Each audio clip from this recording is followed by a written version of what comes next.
Alors, bonjour les amis. J'espère que depuis la dernière rencontre, celle où j'ai amorcé avec vous une réflexion sur je consacre mes 86 400 secondes par jour à quoi?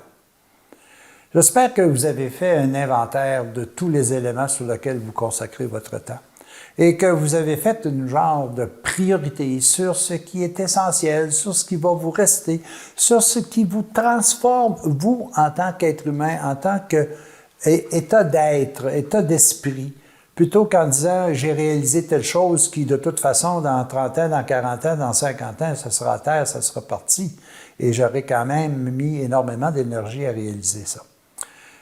Cette fois-ci, je vais me servir d'une expérience qu'un groupe d'amis ont vécue ensemble pour vous amener sur un autre sujet.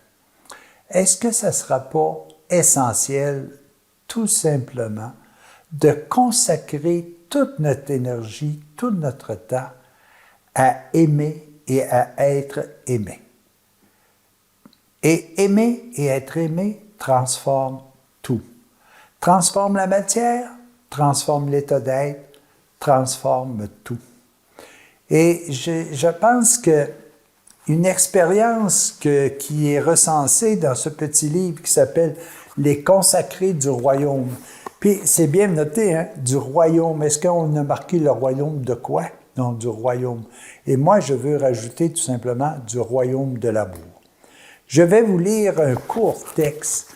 Et c'est un peu à la suite de ce genre de retraite que les gens ont vécu qu'ils ont découvert l'importance que peu importe la fonction qu'ils faisaient dans la vie, l'essentiel, c'était de consacrer énergie, consacrer effort, consacrer temps à être heureux. Et pour être heureux, il faut tout simplement aimer et être aimé. Vous savez, les amis, nous avons été créés à l'image et à la ressemblance de Dieu. À l'image et à la ressemblance de Dieu. Alors, ça veut dire que nous avons été créés dans un monde invisible. Et là, moi, je fais appel à ce moment-là à l'âme et à l'esprit. Mais j'ai été conçu par mon père et ma mère sur le plan physique. Donc, à l'intérieur de moi, il y a deux éléments à satisfaire.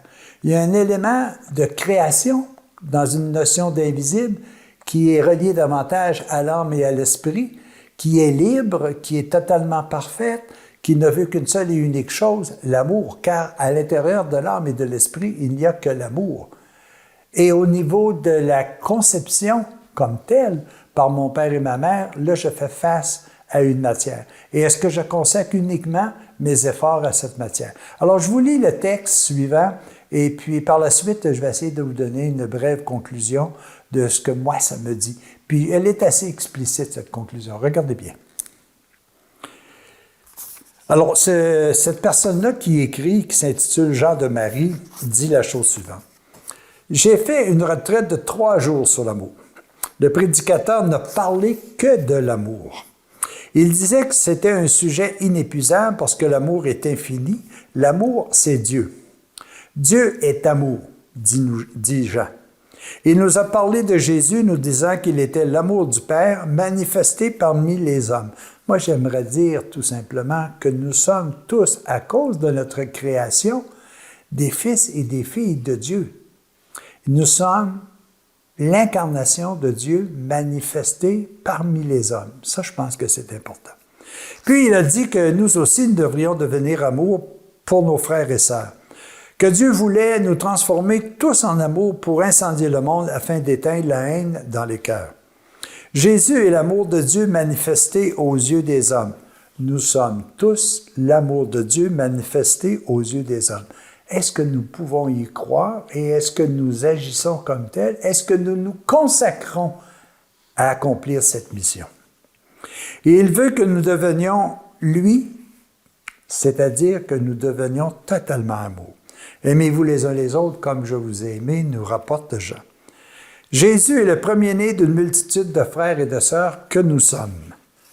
Les vrais frères et sœurs de Jésus sont fils et filles de Dieu qui est amour et qui plus est, ils sont aussi les fils et les filles de Marie qui a conçu le corps par l'action de l'Esprit Saint.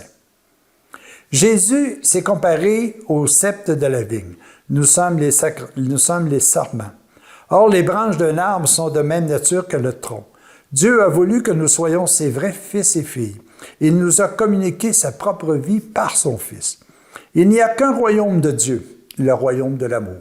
Et c'est le titre, consacré au royaume de l'amour, consacré à notre création première, à notre nationalité divine.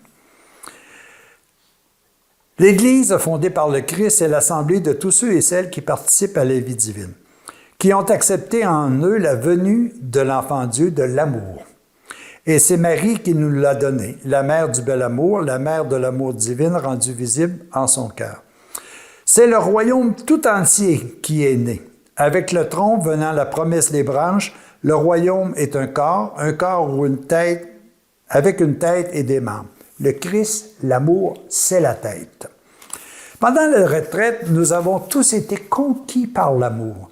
Pendant cette période de réflexion d'une fin de semaine seulement, nous avons tous été conquis par l'amour. Et nous en avons fait le but de notre vie. Et nous avons fait l'objet de la consécration de tout notre temps et notre énergie, à exprimer et à rechercher l'amour. Nous voulons aimer et être aimés. À la hâte, nous avons pris des notes incomplètes.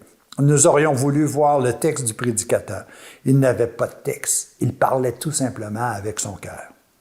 Nous lui avons demandé la permission de nous réunir pour faire un texte et même le faire imprimer en fascicule. Il nous l'a permis, mais à la condition qu'on n'y mette pas son nom. Alors nous ne révélerons pas son nom, mais nous révélerons son cœur, son amour. Quand il parlait de l'amour, nous pensions à Jean le bien-aimé.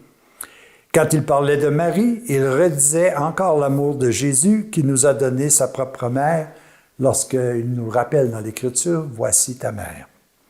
Alors, l'un d'entre nous, le plus caché peut-être, eut l'inspiration de voiler le nom de l'auteur sous le pseudonyme de Jean de Marie.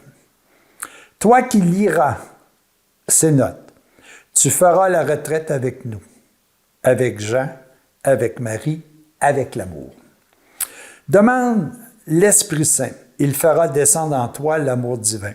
Comme dit l'Écriture, l'amour divin est diffusé dans nos cœurs par l'Esprit Saint. Nous y reviendrons dans les entretiens futurs. À la retraite, il y avait des prêtres, des religieuses, des gens mariés, des jeunes, des gars, des filles.